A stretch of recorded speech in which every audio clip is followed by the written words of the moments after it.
Selva bonitos, aqui é a professora Luana Jensen de Língua Portuguesa e vamos seguir a nossa revisão para a prova da ESA, fazendo mais algumas questões, hoje envolvendo aí a questão da concordância, da colocação pronominal, que é um conteúdo que com certeza vocês terão uma questão na prova no próximo domingo. Então, bora lá. Alternativa em que o verbo entre os parênteses deve ficar obrigatoriamente, já marca essa palavra, na terceira pessoa do singular é.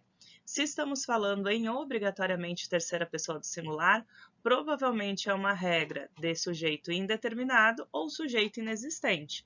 Então a questão é, em cada frase, vocês identificarem se há sujeito na frase ou não.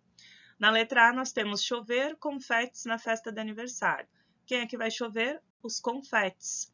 Nossa frase tem sentido conotativo, porque chover no sentido denotativo é oração sem sujeito. Chove muito em Manaus, ventou em Florianópolis. Agora, choveram confetes, porque o sentido é conotativo, choveram. Então, não é a nossa resposta. Tu não deves te preocupar. Olha que o sujeito explícito tu. Então, segunda pessoa do singular e não do terceira do singular. Também não é a resposta. Acontecer coisas estranhas naquela festa. A pergunta é, o que aconteceram? Coisas estranhas. Então, vocês também têm o sujeito aqui marcado na terceira pessoa do plural, que nem a frase 1. Então, o verbo ficaria aconteceram. No tempo de Cristo, haver muitas pessoas incrédulas.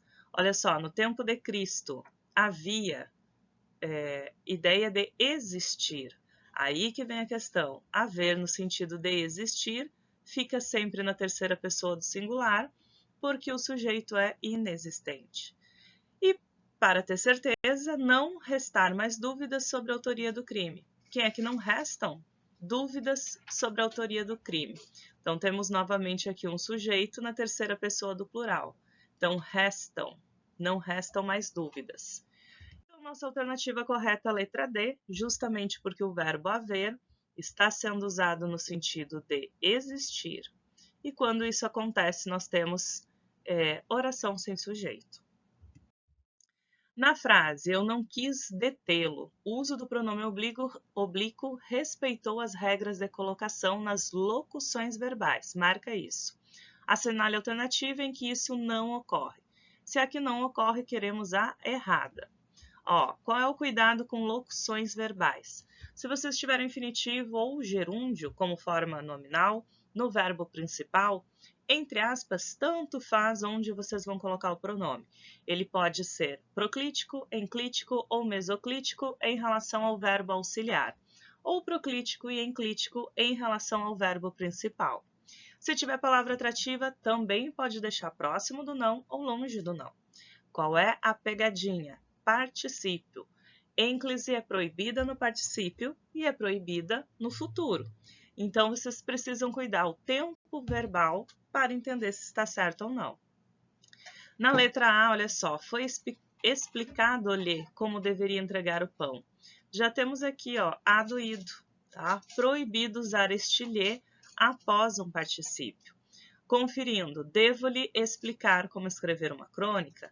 Está combinando com o verbo auxiliar dever e poderia ser também com explicar. Estava desenhando ontem. Temos aqui gerúndio, então tudo certo. Tinha-lhe feito às vontades se não tivesse sido mal criado. Tinha, verbo auxiliar conjugado, então ok, a ênclise, e feito aqui o particípio. Não poderíamos combinar com o particípio, mas como está no verbo auxiliar, tudo certo. E a última frase, não temos locução, apenas o verbo simples, no futuro, mesóclise, entregar-me-ão os pães ao amanhecer. Então, fechando aí a única frase com erro, letra A, porque é proibido após particípio ou após futuro o uso da ênclise. E para fechar, assinale a alternativa em que, pluralizando-se a frase, as palavras destacadas permanecem invariáveis. Então, aqui concordância verbal e ou nominal. Então, algumas palavras elas podem ter diferentes funções. Por exemplo, o bastante, ele vai permanecer invariável enquanto for advérbio. mas eu posso utilizá-lo como pronome indefinido. E aí vai concordar normalmente. Então, o exercício é muito simples, é só vocês reescreverem no plural e ver se a palavra destacada muda ou não. Estes são os meios mais exatos para vocês resolverem os problemas. Estudem só de sozinhos. Estudem sós. Então, quando a ideia de sozinho, combina com o sujeito. Como virou vocês, então, sós no plural. Não é a nossa resposta. Meia palavra, meio tom. Meias palavras, meios tons. Tá? Então, aqui concorda, funciona como numeral adjetivo, concorda com o substantivo. Estava só naquela ocasião. Estavam sozinhos naquela ocasião. Então, também vai para o plural. Passei muito inverno sozinho. Passamos muitos invernos sozinhos. Então, é só fazer a lógica da troca. Então, chegamos à nossa alternativa. Só estudei o elementar. Só estudamos o elementar. Por que não vai no sós agora? Porque aqui significa apenas. Vejam que o só faz referência ao verbo e não ao sujeito. Então, sempre que se relacionar ao verbo, a outro advérbio ou um adjetivo, fica invariável. Então, resposta correta, letra E, de exército. Fechamos aí o nosso terceiro vídeo nessa semana, que é pré-prova da ESE. Continuem acompanhando aqui, já ativa o sininho para não perder a revisão. E na sexta-feira, além do último vídeo de língua portuguesa, vou largar para vocês o tema da redação 2023. Salva!